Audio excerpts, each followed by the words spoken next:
जंगल में बहुत तेज बारिश आ रही थी और मोंटू चिड़ा अपने सर पर बड़ी बड़ी गंदम की बोरियां लाद कर दुकान के अंदर ले जा रहा था। अबे यार, कैसे मर्द बनोगे तुम? देखो तुम्हारे जैसे और मर्द कितने ज्यादा चीजें लेकर अंदर जा रहे हैं और तुम हो के एक बोरी भी नहीं उठाकर जा सकते। मालिक, वजन बहुत ज्यादा है ना, मेरे सर में दर्द हो रहा है, बस इसीलिए थोड़ा सा हल्का हूँ मैं। अरे बेटा, काम ना करो तुम अच्छे तरीके से, तुम्हारे तो आज मैं पैसे ही काट लूंगा। हमेशा तुम बहुत ज्यादा सुस्ती करते हो काम में। मालिक, मैं बहुत ज्यादा बीमार रहता हूँ, ऊपर से गरीब भी हूँ, मेरे पैसे बिल्कुल भी मत काटना ना। मेरी पत्नी और बच्चे हमेशा भूखे सो जाते हैं, मैं उनके लिए ही कमाने के लिए आता हूँ ना। अच्छा, ज्यादा मत सिखा मुझे, तेरा मालिक हूँ मैं, मुझे सब मालूम है। आप जल्दी जाओ और जाकर सारा काम मुकम्मल कर फिर मेरे पास आ जाना अपने पैसे लेने के लिए। थोड़ी ही देर में मोंटू चिड़ा सारा काम मुकम्मल कर लेता है और अपने मालिक के पास पैसे लेने के लिए चला जाता है। ये ले तेरे पैसे, पूरे 150 रुपए हैं, खुश है ना तू? मालिक, 150 पर आप तो 200 रुपये देते हैं ना बोरी उठाने के, मुझे मेरे 200 रुपये दे देना। अरे सुस्त आलसी कहीं के, काम तो तुझे कोई करना आता नहीं है, आ गया है अपने पूरे पैसे मांगने के लिए। जितने दे दिए हैं ये भी बहुत ज़्यादा है, वरना इनमें से भी 50 रुपये मैं अपने पास ही रख लूँगा। पर मालिक, घर जाते हुए खाना भी लेकर जाना है, इनमें घी तेल आटा वगैरह ही आ जाएगा, तो बचेगा मेरे पास कुछ भी नहीं। मुझे थोड़े से और दे दो ना, मेरे पैसे बिल्कुल भी मत काटो। जितने दे दिए हैं ना उसे गनीमत समझ, अगर काम करना है तो कर ले, वरना कल से मेरे पास काम करने के लिए बिल्कुल भी मत आना, मुझे तुम्हारी कोई ज़रूरत नहीं है। अरे नहीं मालिक, आपका बहुत बहुत शुक्रिया, मुझे काम से बिल्कुल भी मत निकाले, मुझे यही पैसे बहुत है, मैं बहुत ज़्यादा खुश हूँ इन पैसों में। आहा, कितना ज़्यादा अच्छा मौसम हो रहा है, बारिश आ रही है, मैं तो घर जाकर पकोड़े बनवा कर खाऊंगा, बहुत ज़्यादा मज़ा आएगा। इतना कहकर मालिक अपनी बड़ी सी गाड़ी में बैठकर अपने घर की तरफ रवाना हो जाता है। बारिश बहुत ज़्यादा तेज़ है, मुझे खाना भी लेकर जाना है, अभी जाता हूँ और खाना खरीद लेता हूँ, इससे पहले कि सारी दुकानें बंद हो जाएं। मोंटू चिड़ा जल्दी से दुकान पर जाता है और वहाँ पर खाने की चीज़ें खरीद लेता है। अब मैं घर वापस कैसे जाऊंगा? मुझे तो बहुत ज़्यादा डर लग रहा है, अगर ये सारा खाना गिर गया तो मैं क्या करूंगा? हम क्या खाएंगे? पहले ही बहुत कम पैसे हैं मेरे पास। डरते डरते मोंटू चिड़ा सारा खाना लेकर अपने घर की तरफ रवाना हो जाता है। जैसे ही वो घर के पास पहुंचता है वो बहुत ज़्यादा खुश हो जाता है। शुक्र है, बस थोड़ी दूर ही घर रह गया है, मैं जल्दी से घर के अंदर चला जाऊंगा और सारे खाने को हिफाजत से रख दूंगा, उसके बाद तो मुझे फिक्र करने की कोई ज़रूरत नहीं है ना। अभी मोंटू ने कहा ही था कि तेज हवा चलती है और सारा खाना उड़कर जमीन पर गिर जाता है। अरे गई भैंस पानी में, सारा खाना तो मेरा खराब हो गया, बारिश के पानी में बह गया। अब मैं घर क्या लेकर जाऊंगा? मेरा घर तो सामने है, काश मैं पहले अपने घर चला जाता ना। खूब मुश्किल से उड़ते हुए मोंटू चिड़ा अपने घर के अंदर चला जाता है। घर में मोंटू चिड़े के नन्हे नन्हे बच्चे भूखे बैठे हुए थे। बाबा, खाना लेकर आए हो? हम काफ़ी देर से इंतज़ार कर रहे हैं, सुबह भी हमने कुछ भी नहीं खाया था। मम्मा कह रही थी बाबा जब शाम को घर वापस आएंगे खाना लेकर आएंगे। हाँ बेटा, मैं खाना लेकर आया था, लेकिन अब खाना तो सारा बारिश के पानी में बह गया है। क्या? तो अब हम क्या खाएंगे? हमें तो बहुत ज़्यादा भूख लग रही है ना, क्या करेंगे हम? तुम्हें फिक्र करने की कोई ज़रूरत नहीं है, मैं दोबारा जाऊंगा बाहर खाना लेने के लिए और फिर से लेकर आऊंगा, अपने बच्चों को पेट भरकर खाना खिलाऊंगा मैं। पर बाबा, आप पहले लेकर आते ना, हमें इतनी ज़्यादा भूख लग रही है, आपको तो सब मालूम है ना। माफ़ करना बच्चों, देखो ना मुझसे भी गलती हो सकती है, मैं तो बहुत ज़्यादा खुश था, इतना लजीज खाना लेकर आया था तुम्हारे लिए, लेकिन सब पानी में बह गया। बाहर बैठी रानो चिड़िया अपने उगाए हुए पौधों को छुपा रही थी ताकि बारिश के पानी से उसके सारे पौधे खराब ना हो जाएं। एक तो ये बारिश रुकने का नाम ही नहीं ले रही, मैंने इतनी मुश्किल से ये पौधे उगाए हैं, अगर इन्हें कुछ हो गया तो मैं क्या करूँगी? मुझे ये बहुत ज़्यादा पसंद है। रानो, जल्दी से घर के अंदर आ जाओ, देखो ना बाहर कितनी ज़्यादा ठंड हो गई है, बारिश के पानी से तुम बीमार हो जाओगी। नहीं मोंटू जी, मैं अभी वापस नहीं आने वाली, मेरे पौधे खराब हो जाएंगे, कितनी मुश्किल से मैंने उगाए हैं। रानो, ये तो और भी उग जाएंगे, तुम्हें अपनी जान की परवाह नहीं है बिल्कुल भी। इनमें भी जान है और ये मुझे मेरे बच्चों की तरह बहुत ज़्यादा प्यारे हैं। आपको मालूम है ना, जब हमारे बच्चे इस दुनिया में आए थे तभी मैंने इन्हें उगाया था। अच्छा चलो ठीक है, खूब हिफाजत करो इनकी, ये तो तुम्हारे नन्हे नन्हे बच्चे हैं ना। बारिश और ज़्यादा तेज़ हो जाती है और रानो चिड़िया अपने पौधों की हिफाजत के लिए घर से बाहर ही बैठी रहती है। आखिरकार बारिश रुक जाती है और रानो चिड़िया अपने पौधों को बचा लेती है। बहुत ज़्यादा सर्दी लग रही है मोंटू जी, जल्दी से मुझे कोई गर्म चीज़ दे दो। इसीलिए तो मना कर रहा था ना, बाहर बिल्कुल भी मत बैठो, तुम्हें बहुत तेज़ बुखार हो गया है।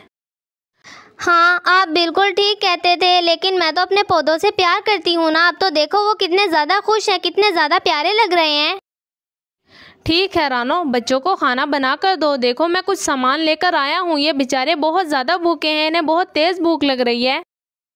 रानो चिड़िया अपने बच्चों के लिए खूब लजीज खाना तैयार कर देती है।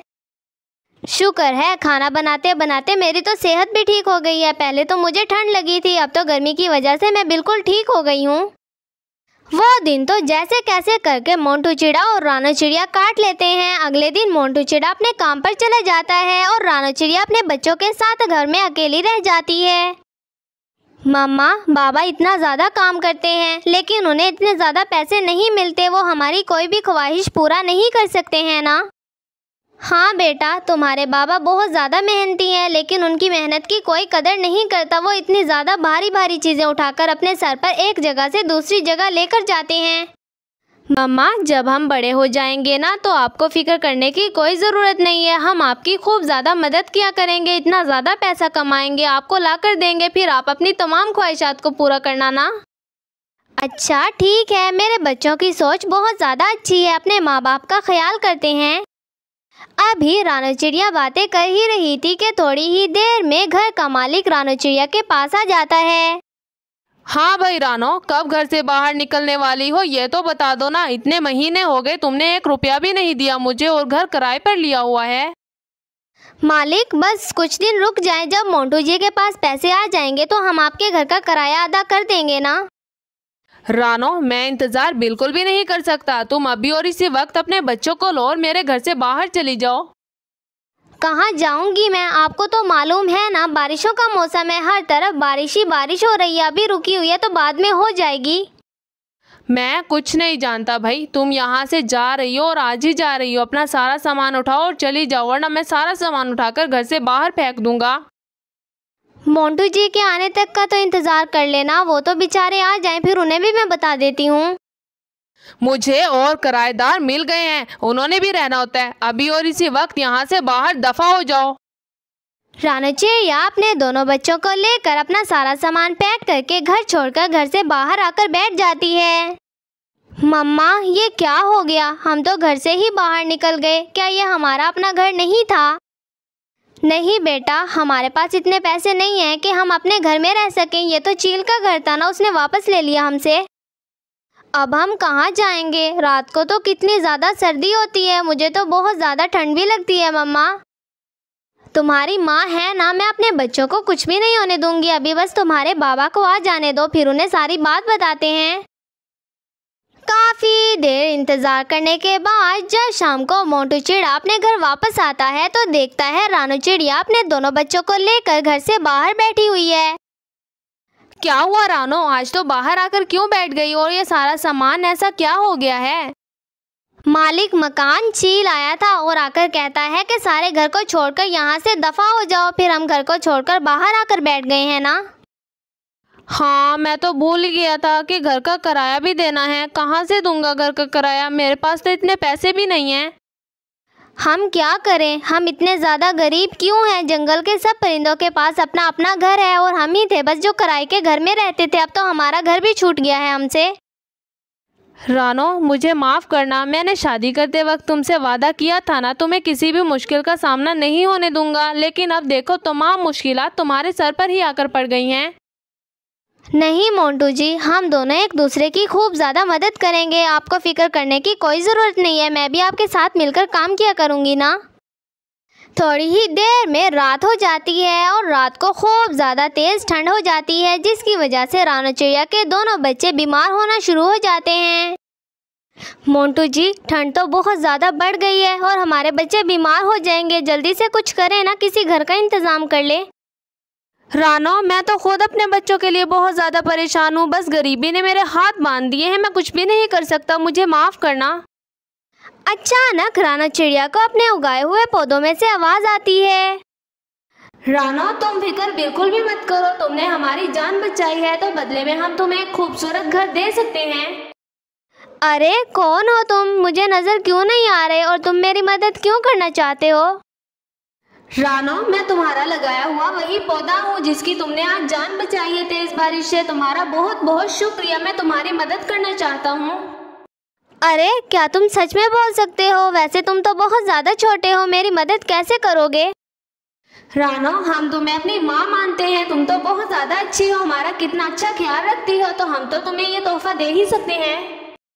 दोनों नन्हे नन्हे पौधे जल्दी से जादू करते हैं और रानो चिड़िया के लिए एक खूबसूरत फूलों वाला घर बना देते हैं। जाओ रानो, आप इस घर के अंदर जाओ, ये फूलों का घर सिर्फ और सिर्फ आपका है। ये घर जादुई है, इस घर में आप जाकर जो कुछ भी मांगेंगी आपको सब मिल जाएगा।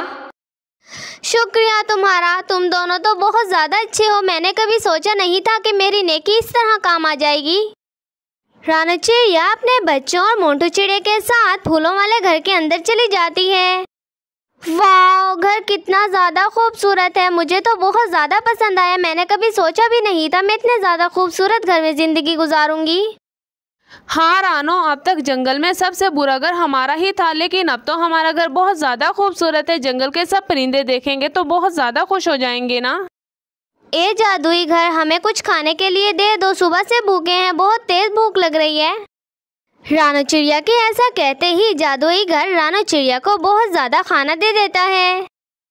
खाना देखो कितना ज़्यादा लजीज आया हमारे पास। मैंने तो ज़िंदगी में इतना ज़्यादा लजीज खाना पहले कभी भी नहीं खाया।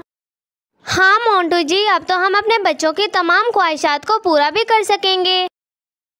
उस दिन के बाद से रानो चिड़िया अपने बच्चों और पति मोंटू चिड़िया के साथ हंसी खुशी जिंदगी गुजारने लग जाती है।